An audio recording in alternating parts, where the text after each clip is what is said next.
এই দুনিয়াতে যতদিন বসবাস করো ততদিন পর্যন্ত তুমি ওয়ালা তাকরাবা হাদিহিস শাজার আয় ওয়ালা তাকরাবাল হারাম। এ বান্দা, দুনিয়াতে কখনো তুমি হারাম কাজের ধারে কাছেও যাও না। আল্লাহু আকবার বলেন। আল্লাহ তাআলা এই কথা বুঝাইবার জন্য হযরত আদম আর হযরত হাওয়া আলাইহিস সালাম কি এই কথাগুলো দিয়া দুনিয়ার শেষ যুগের মানুষগুলারে বুঝাইছেন। হে বান্দা, হযরত আদম আর হাওয়া যে কৃতকর্মের কারণে তুমি বান্দা দুনিয়াতে আসছ, এর হিকমত হলো তুমি দুনিয়াতে থাকবা। ওই যে শয়তান আদম আর হাওয়াকে জান্নাত থেকে বের করে দুনিয়াতে প্রেরণ করেছে, দুনিয়াতে পাঠানো হয়েছে, সেই শয়তান এখনো আছে না নাই? আওয়াজ দিয়া জোরে কোন। এই শয়তানের রূপটা কেমন কেউ দেখছেন? কথা কয় না তো, জোরে কোন না। শয়তান কাইলা না সুন্দর, লম্বা না বাইটা? কেউ জানে না শয়তান কিরকম, তার আকৃতি কি। মুহাদ্দিসিনে কেরাম লিখেন তাফসীর ইবনে আব্বাসের ভিতরে আব্দুল্লাহ ইবনে আব্বাস রাদিয়াল্লাহু তাআলা আনহু বলেন, এই শয়তানের কোনো রূপ নাই। দুনিয়াতে শয়তানকে মানুষ দেখতে পারবে না। এই শয়তান কোন সময় এই দুনিয়াতে আসবে বাংলার দরবেশ সালমান এফ রহমানের বেশ ধরে। কথা কয় না? এই শয়তান কোন কোন সময় আসবে কাউয়া কাদেরের বেশ ধরে, কোন সময় আসবে, কোন সময় আসতে পারে হাসিনার বেশ ধরে। সাবধান সাবধান বলা তাকরাবা হাদিহিল হারাম। বান্দা, এই দুনিয়াতে বসবাস করা অবস্থায় কখনো এই মানুষরূপী শয়তানের ধারে কাছেও যায় না। ঠিক কিনা জোরে বলেন? আল্লাহ বুঝাইতে চাইলেন, কিন্তু তুমি বান্দা এই দুনিয়াতে মানুষগুলারে উল্টা পাল্টা বোঝায়া প্রকল্পের নামে বিভিন্ন ধরনের মানুষের আইওয়াশ করে মগজ ধুলাই করে মানুষের প্যান্ট পর্যন্ত সিরা লইয়া যাও। কথা বুঝাইতে পারছি? এমন কিছু কিছু শয়তান দুনিয়াতে আসবে, এদের নাম কিন্তু মুরগি কবিরও থাকতে পারে, ধারে কাছেও যায় না। কে বলছে? আওয়াজ দিয়ে কোন। কারণ শয়তানটা দেখা যায়। শয়তান কারা? একটা উদাহরণ দিয়ে বুঝাই দিই। কি আপনারা রাগ করতেছেন নাকি? তা কথা কন না কে? ও আপনারা বুঝছি তো। হুজুর তাঙ্গ বুসির মিল মসজিদের ইমাম সাহেব, হুজুর কি আর বক্তা নাকি? হুজুরের কথা রাহুল লাগবো? ও মুরব্বী মুরব্বী কারণ যে ও মুরব্বী কয়ে তো আবার হুজুরে বিপদে পড়ছে। গত পরশু দিন ছিল নেত্রকোনায় মাহফিল, এই মুরব্বী হুজুরের লগে। এখন উনি তো বয়ানে বসে মাগরিবের পরে, উনার পরে দিছে আমারে নেত্রকোনা একেবারে মেইন প্রাণ কেন্দ্র চন্দ্রনাথ স্কুল মাঠ।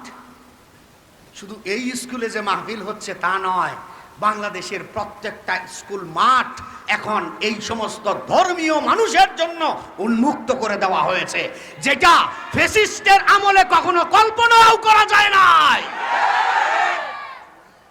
এখন আপনাদের জন্য উন্মুক্ত। আমরাও চাই বাংলার প্রত্যেকটা কলেজ, স্কুল, ইউনিভার্সিটির ছেলেরা ধর্মপ্রাণ হোক, এরা নাস্তিক না হোক। ঠিক কিনা বলেন? আমরা চাই এটা। আরে ভাই, এখন বলতে গেলে আসল কথা কয়ে দেওয়ান লাগে। আমার মেয়েও এই স্কুলের ছাত্রী, জানেন না অনেকেই, আমি কয়ে দিতেছি। প্রিন্সিপাল স্যারেও জানে না। আমরা চাই এই ছেলে মেয়েগুলো দিনদার হোক, এরা পর্দায় থেকে পড়ুক। আপনারা চান না? আসতে কোন কে? আচ্ছা, এই সময় ওই যে গেলাম মাহফিলে, যখন হুজুর বয়ান করে নাইমে যাইব গা, তখন আমি কিছু হুজুর একটু বহেন, মুরব্বী মুরব্বী, মানে উনার আর টাইম নাই, আপনি বহেন আমি যাই গা। আমিও কয়ে পড়ছি বিপদ। কেউ লড়াচড়া করেন না। যদি সুযোগ হয়, যেহেতু বৃষ্টি নাই, একটু দোয়া করেন কোরআনের মজলিসে বৈশা দোয়া করলে আল্লাহ কবুল করে। আল্লাহ যে পর্যন্ত মাহফিলটা চলবে আল্লাহ এই বান্দাদেরকে একটু আরামে বৈশা কয়টা কথা শোনার তৌফিক দাও, আমিন চিল্লায় এখন। এই জায়গার ভেতরে অনেক ছোট বাচ্চারাও আছে বেগুনা মাসুম, তাদের দোয়া আল্লাহ কবুল করবে। এই যে মুরব্বীরা এখন বৃত্তি ঢুকতেছে, যার যার জুতা আছে না পায়ে আছে না, জুতাটি সুন্দর করে বিছায়ের উপরে বয়ে পড়েন, দরকার হইলে বাড়িতে যায় ধুয়ে লইবেন, অসুবিধা কি, সারা জীবন তো ধুয়নি।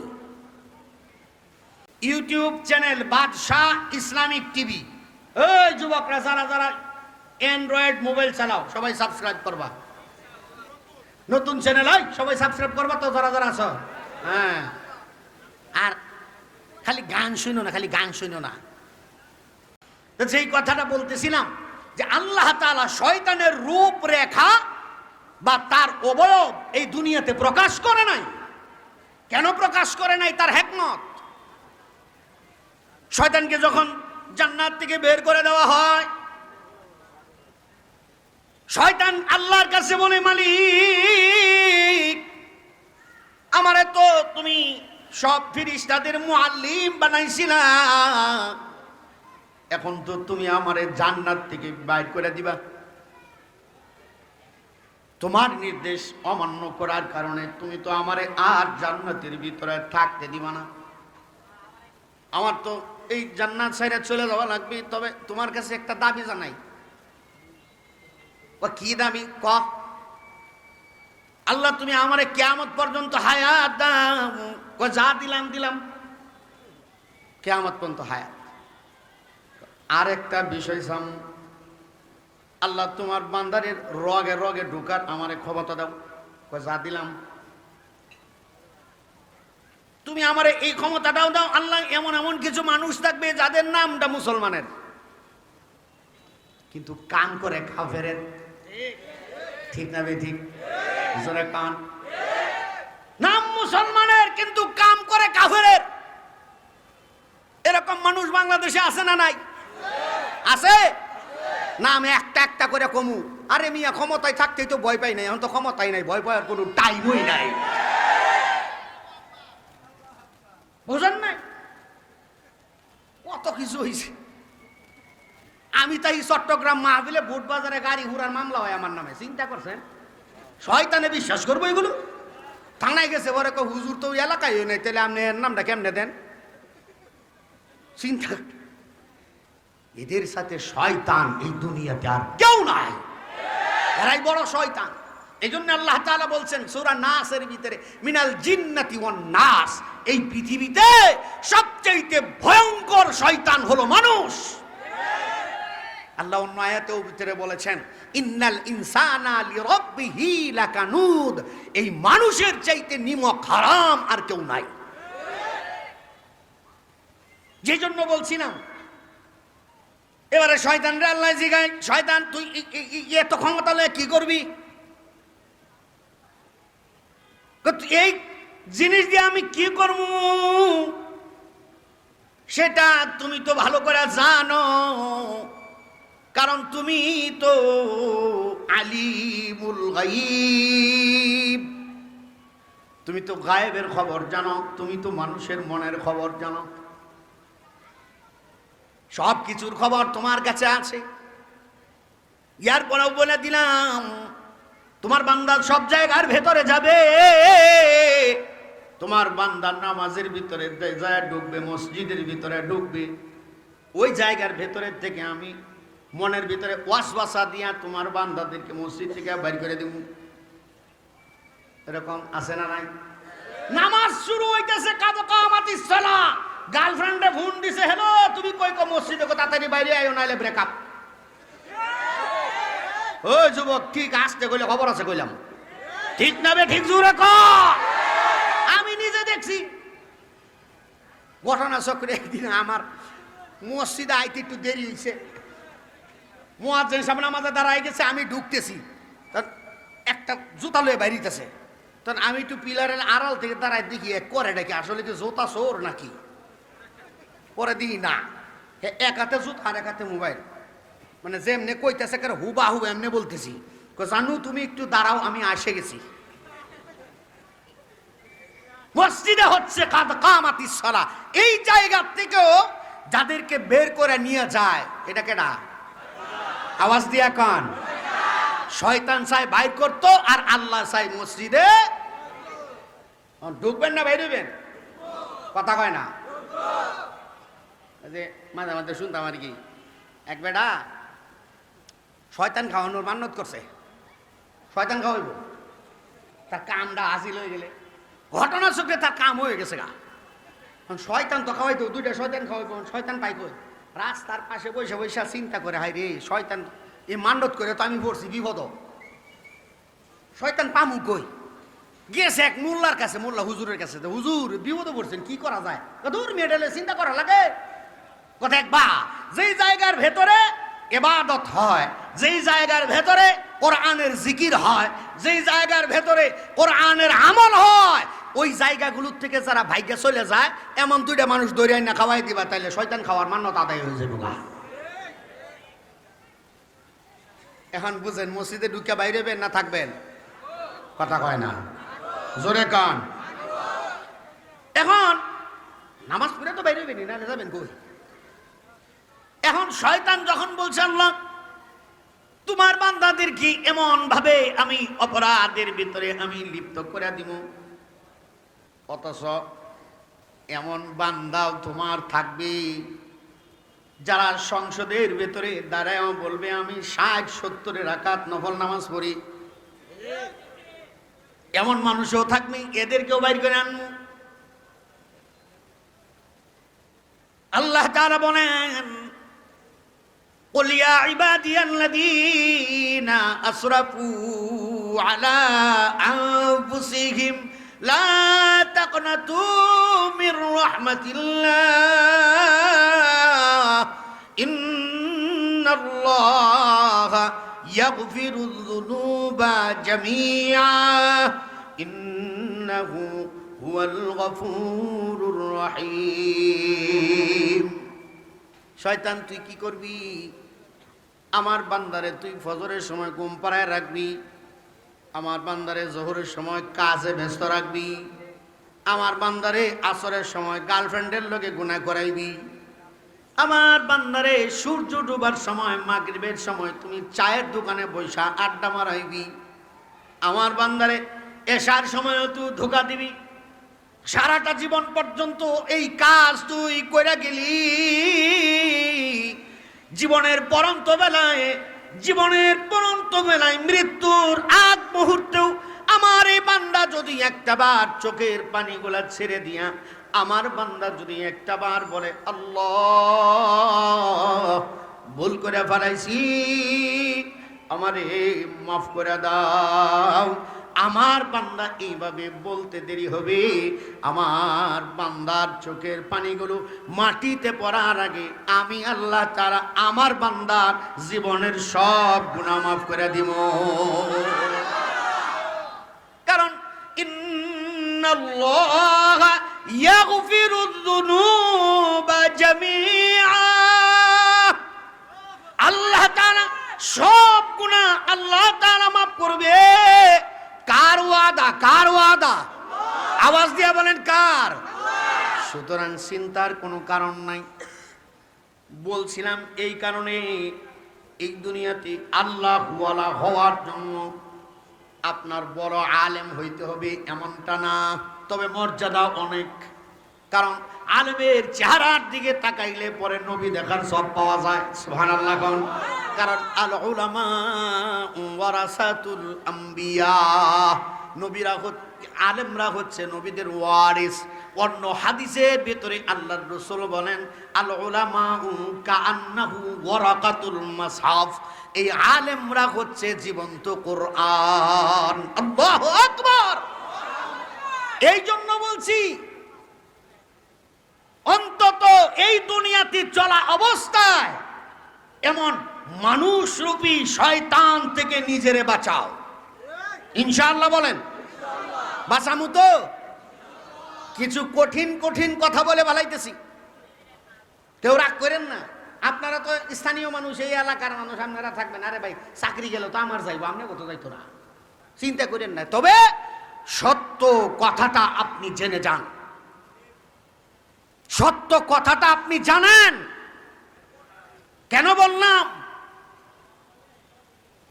আমি তো প্রায় সব জায়গায় কথাগুলো বলে থাকি, এই পৃথিবীতে সবচাইতে ক্ষমতাধর যারা বেদিন শাসক ছিল, তার ভেতরে ফার্স্ট কাতারের নামটাই হলো ফেরাউনের। ঠিক আসতে কয়। দ্বিতীয় নাম্বারটাই হলো নমরুদ। থাকা পারছে? কথা কয় না, পারছে থাকতো? ফেরাউনে কি চিন্তা করছিল, একেবারে খাপের খাপ, জবরের বাপ, মিলে যায় একেবারে।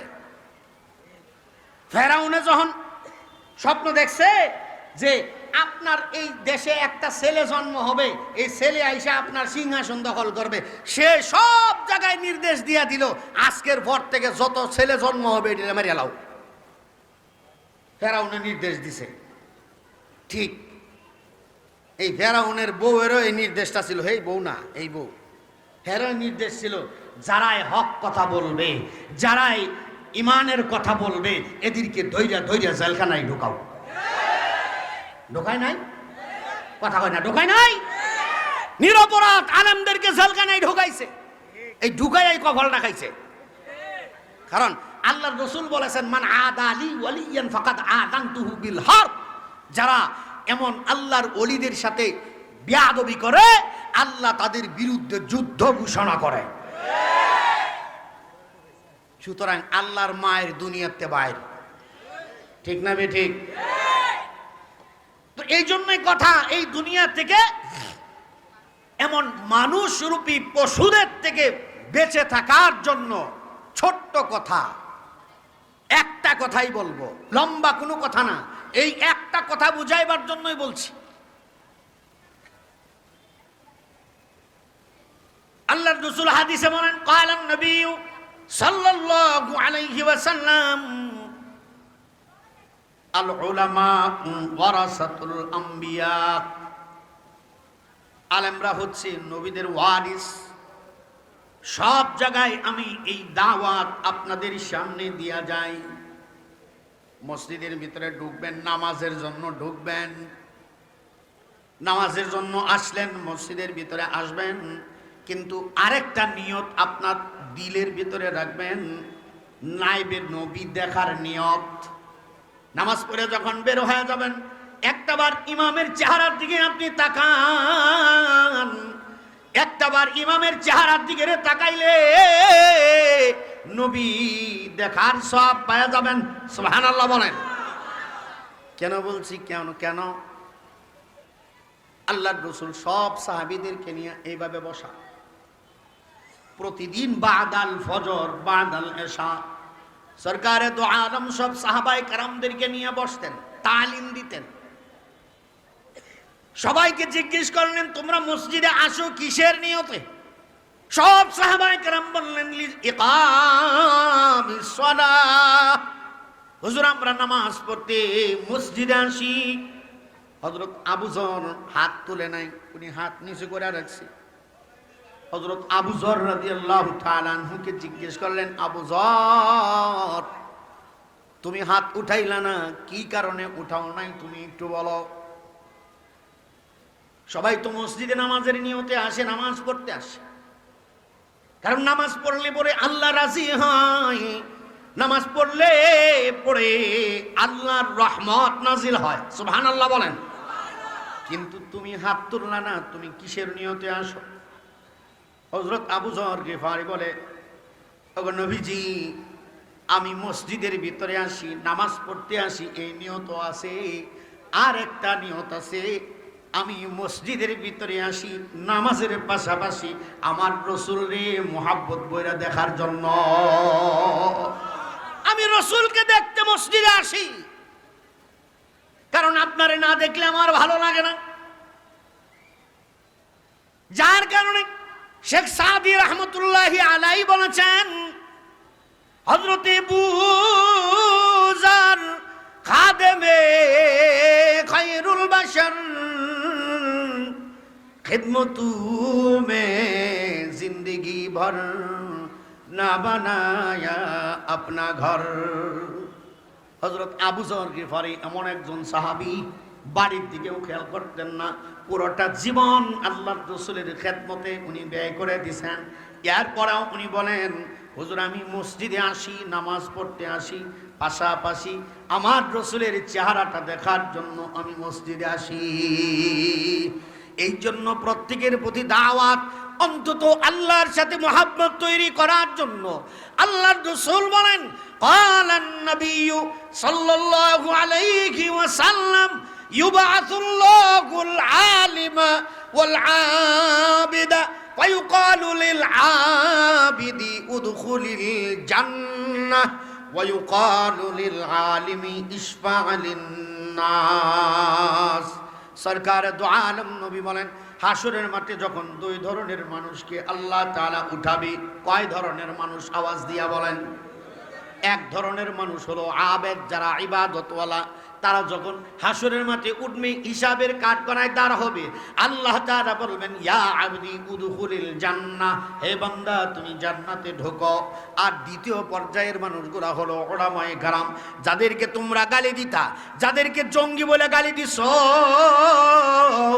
যাদেরকে ক্ষমতাধর বলে গালি দিছো, যাদেরকে দুনিয়াতে স্বার্থপর বলে গালি দিছো, এরাও তোমাদেরকে হাসরের মাঠে বলবে না, এরাও তোমাদেরকে হাসরের মাঠে খুঁজা খুঁজা বাইর করবে। আল্লাহু আকবার বলেন।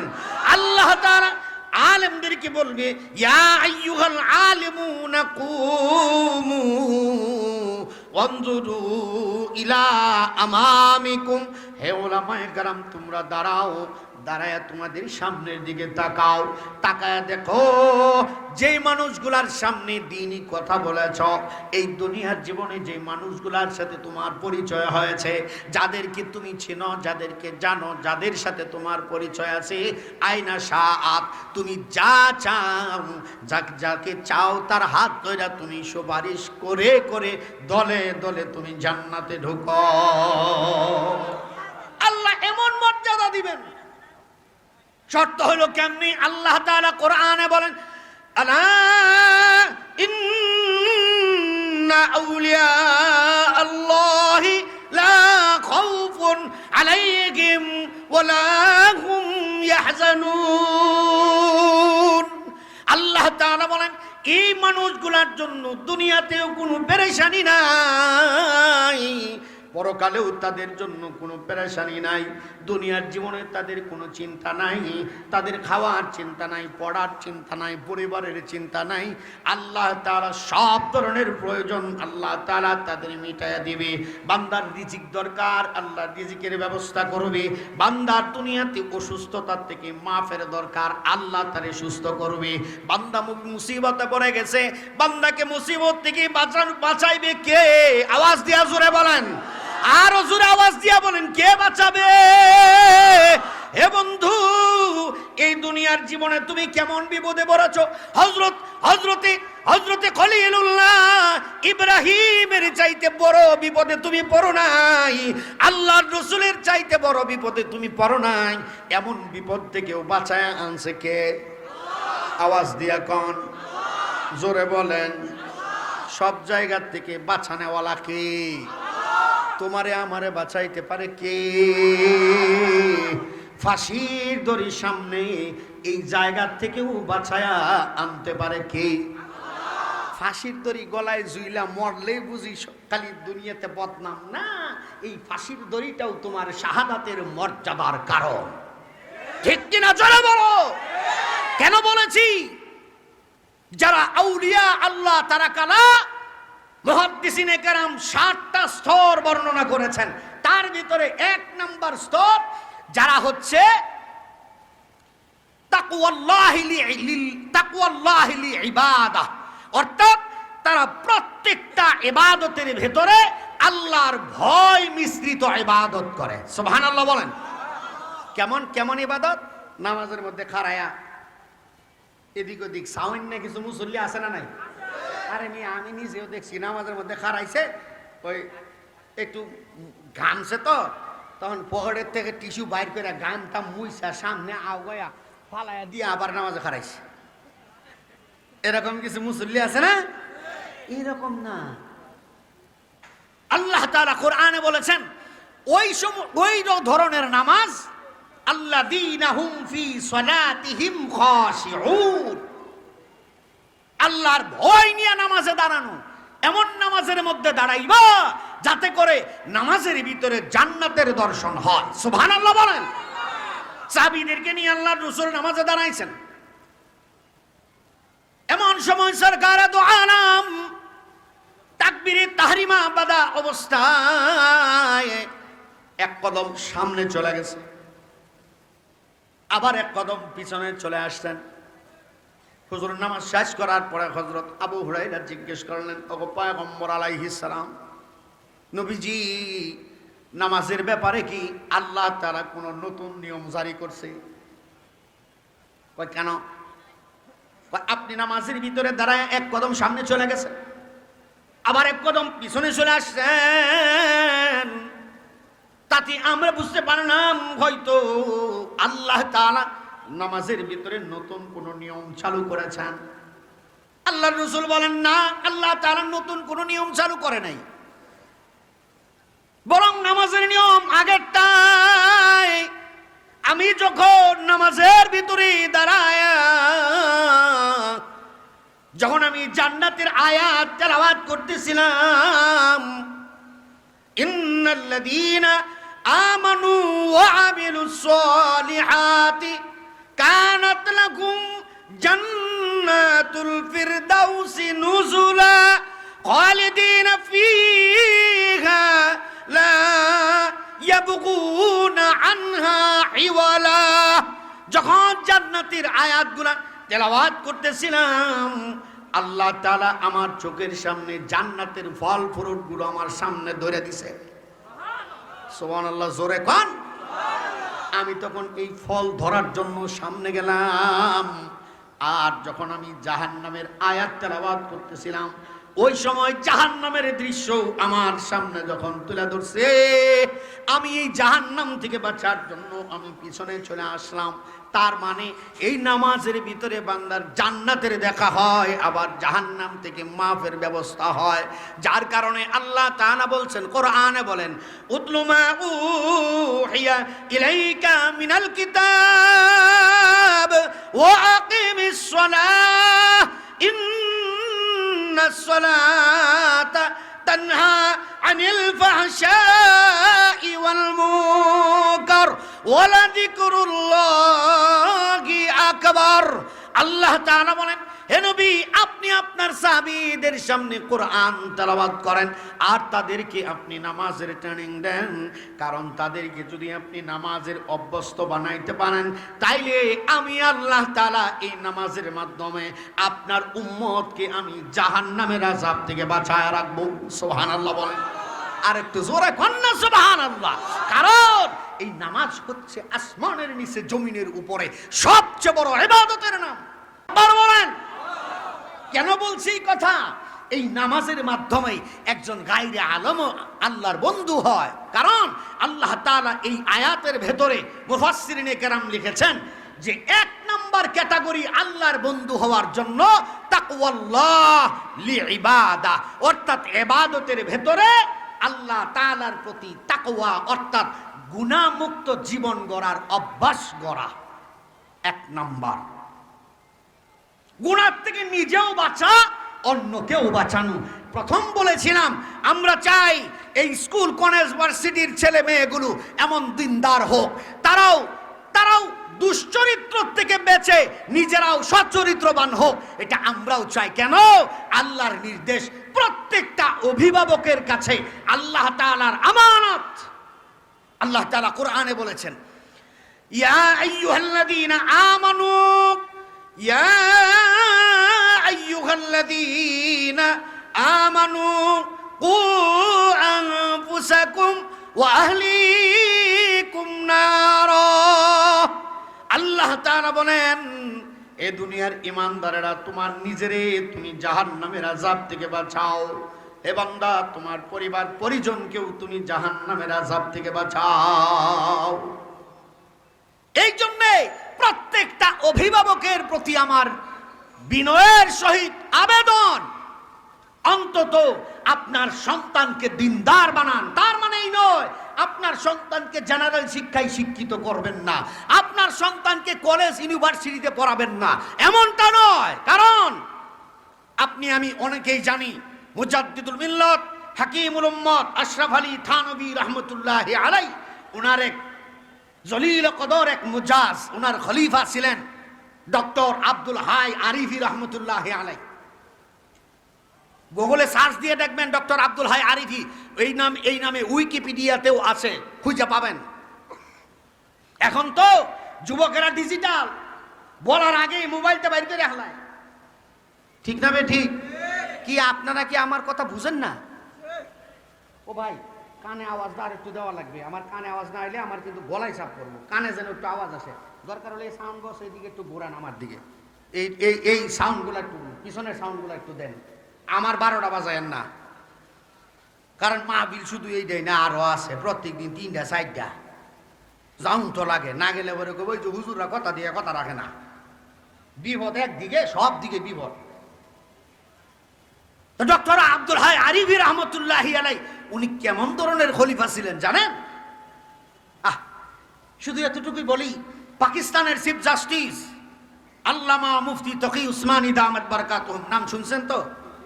শুনছেন সবাই? শাইখুল ইসলাম, সারা বিশ্বের শ্রেষ্ঠ আলেম, হাদিস বিশারদ।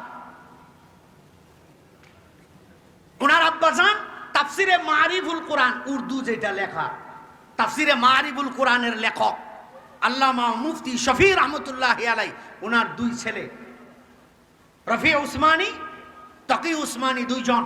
রফি উসমানী সাহেব ইন্তেকাল করেছেন আজ থেকে 3 বছর আগে। তো 2 জনকে আল্লামা শফি রহমতুল্লাহি আলাইহি বলতেছেন, বাবা তোমাদেরকে একটা কাজে পাঠাবো এক জায়গায়, থানাবন। যে কোথায়? যে আমি ঠিকানা দিচ্ছি, ওই ঠিকানা মোতাবেক যাইবা। একটা চিঠি লিখে দিছে, ওই চিঠিটা তোমরা খুলে দেখবা না, এটা যাইয়া ডাক্তার সাহেবের কাছে যায় দেখাইবা, এর আগে খোলার অনুমতি নাই। 2 ভাই মিলা রওনা করছে। বাড়ি থেকে যখন বের হবে তখন ওনার আম্মা যান প্রায় 2-3 বছর থাকতে পারবে, এতটুক সরু সামান, যা টাকা পয়সা যা লাগে সব ওনার কাছে, ওনার 2 ভাইয়ের কাছে দিয়া পাঠিয়ে দিছে থানাবন। গেছে, যাওয়ার পরে থানাবনের যেই জায়গার ভেতরে ডাক্তার সাহেবের সাথে যায় দেখা করতে হয়, এই জায়গা পর্যন্ত যাওয়া কোনো চারটিখানি কথা না, কারণ সামনে হাজার হাজার মানুষ বসা।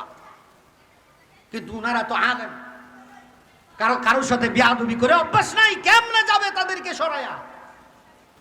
এখন 2 জন মিলে বাহিরে অপেক্ষা করতেছে কখন মানুষ কমে তারপরে যাবে। কিন্তু আসর গেল, মাগরিব গেল, এশা গেল, ফজর গেল, এরপরও মানুষ এখান থেকে উঠে না, বাহিরে দাঁড়ায় গেছে। ফজরের নামাজের পর যখন ইশরাক পড়ার পরে, চাষের নামাজ পড়ার পরে একটু সময় বিশ্রামে যাবে, ওই সময় ওনার খাদেম যায় বলতেছে, পাকিস্তানের করাচি থেকে 2 জন যুবক আসছে আপনার সাথে দেখা করার জন্য, হাতে একটা চিঠি। ঠিক আছে ডাকো। ডাইকা আনা হলো, আনার পরে চিঠিটা দিছে। দেওয়ার পরে দেখে যে ডাক্তার সাহেবের এক মুরিদ আল্লামা শফি রহমতুল্লাহি আলাইহি লেখছে যে আমার 2 ছেলেকে আপনার কাছে পাঠাইলাম, তাদের জন্য কিছু তরবিয়তের ব্যবস্থা করেন। সুবহানাল্লাহ কোন, জোরে আওয়াজ দিয়া কোন। এত বড় আলেম গেছে একজন গায়রে আলেম ডাক্তারের কাছে তরবিয়ত নেওয়ার জন্য। তখন উনি বলতেছেন, বাবা আমি তো তোমাদেরকে তরবিয়ত দিতে পারবো না, কারণ তোমরা তো বড় আলেম, আমার কথা তোমরা মানতে পারবা না। তখন ওনারা বলছেন যে মানতে পারবো। কথা মানতে পারবা তো? হ্যাঁ। তাইলে আমার 1 নাম্বার শর্ত, 2 বছর পর্যন্ত কোথাও যাইতে পারবা না, কোথাও ওয়াজ মাহফিল করা পারবা না। শর্তটা বুঝছেন তো? আর এখনকার সময়ে যদি কাউরে বলা হয়তো মানতো কেউ? কথা কয় না, মানতো? 2 বছর পর্যন্ত ওই জায়গায় ওনারা ছিলেন। কেন বলছি? এই জন্যে যে আল্লাহ তাআলার সাথে সম্পর্ক কায়েমের জন্য যেটা প্রধান কাজ, সেটা হলো গুনাহমুক্ত থেকে নিজেকে গুনাহ থেকে বাঁচায় রাখার অভ্যাস করা। শুধু আপনিই না, আপনার সন্তানকে সহ।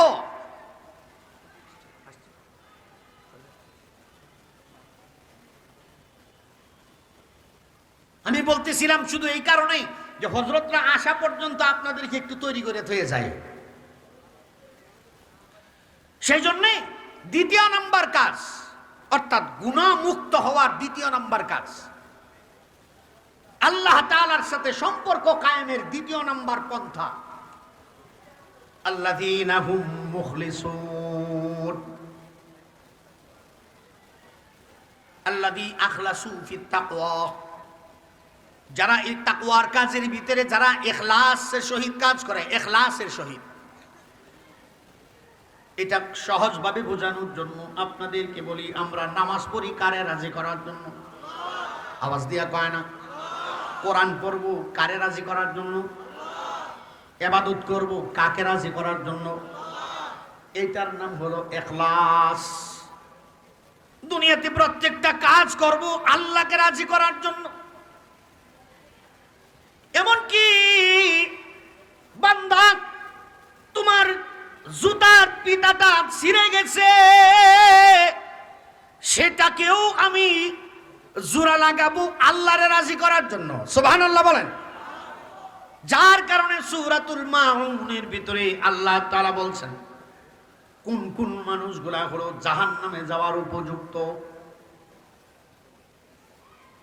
সূরা মাউন, আরাআইতাল্লাযী ইউকাযযিবু বিদ্দীন ফাযালিকাল্লাযী ইয়াদুল ইয়াতীম ওয়ালা ইয়াহুদ্দু আলা তুআমিল মিসকিন ফাওয়াইলুল লিল মুসাল্লিন।